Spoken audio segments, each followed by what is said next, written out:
In today's video, I want to talk about business mindset and why you should stay hungry even after you're successful. Stick around, this is going to be a good one. Before we jump into it, make sure you smash that like button and subscribe down below to encourage this type of content on YouTube. Note, this video is for advanced entrepreneurs only. If you're broke, please do not watch this video. You might find it highly offensive. What is the right mindset in terms of business success? Well, as somebody who has personally plateaued in business since 2019, 2020, and then is only now in the last couple of years starting to rebuild momentum and start taking everything to the next level, I would say that it's very important as a business owner to get that beginner's mindset and understand that X dollars a month is not enough if you want to hit your long-term goals. And we all fall into this trap.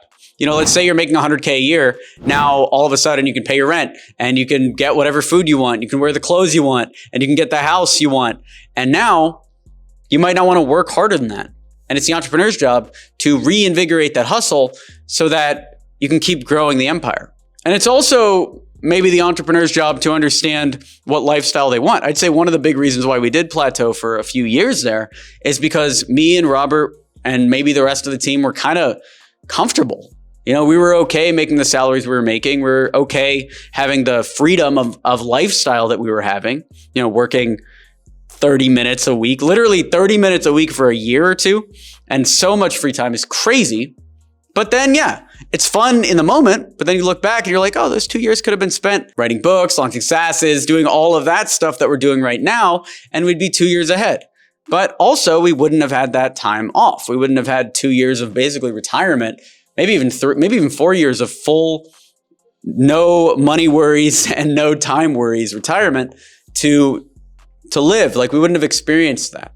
But the thing that got me going again into entrepreneurship was a big realization. And that is, if I was going to set myself up for true wealth, if I was going to help Robert get rich, this is actually what reinvigorated for me. I personally don't really care about money. I was born retired. I don't really give a about any of this, in terms of just monetary gain, monetary wealth.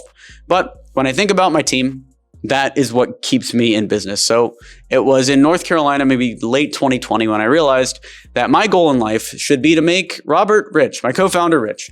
And that kept me going. You know, right after that, I gave him a $100,000 loan so he could buy some property out in Romania. He paid it back, like everything's good. But that is what keeps me going. I want to help my team do whatever they want to do. And that's what really keeps me going. And yeah, it'd be cool to have a house, but like, what am I going to do with a house, bro? Like, even this is too much space where I am right now. I barely want to be in here. I just kind of want to sleep on the street, you know? I don't really need any of this stuff.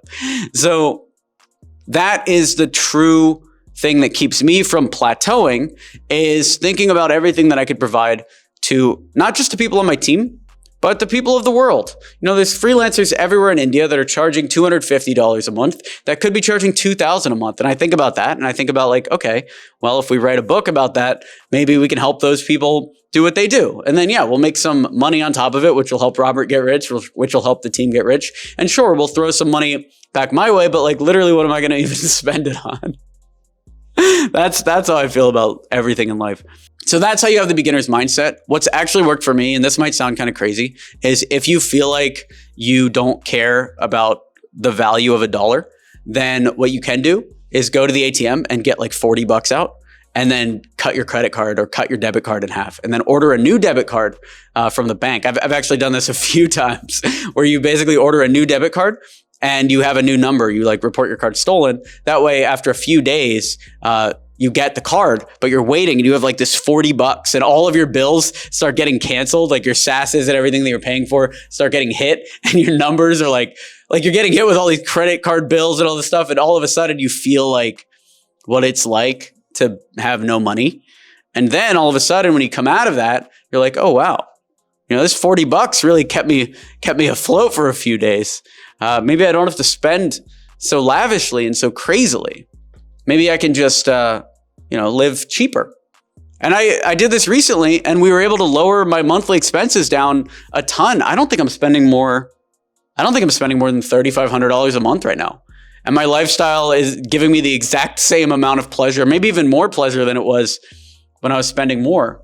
You know, my highest spending, I never really got over more than like $18,000 a month in spending. This has been tough, dude. And most of that was just YOLOing crazy investments and gambling. You know, like I really can't spend, if I'm trying to spend outside of investing, right? Outside of like investing in hardcore assets, I really can't spend more than like $6,000 a month without guilt on top of it.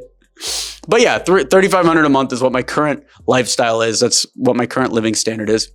And then every dollar above that, I have been putting into real investments, you know, not YOLOing it into shit coins or whatever. Like I've been putting it in, you know, I wanted to say Roth IRA. I don't know. I'm putting it into like the S&P 500 and the QQQ and Twitter stock, you know, whatever. Normal stuff, Solana, Ethereum.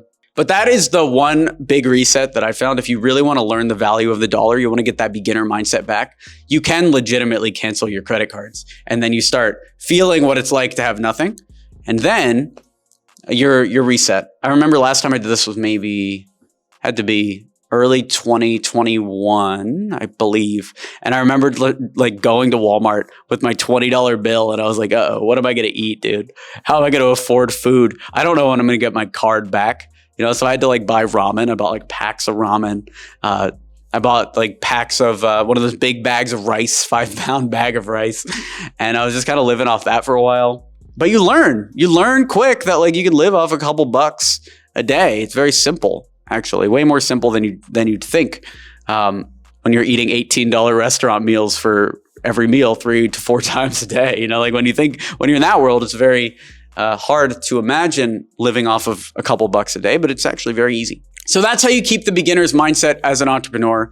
Make yourself feel broke. The thing that also really helped me learn how to make money again and what that feeling felt like was poker. So I would go to Caesar's Palace. Me and Terrence would go to Vegas all the time. Terrence is my little brother. And we would do these hustlecations where we'd hustle in the morning and then cation at night.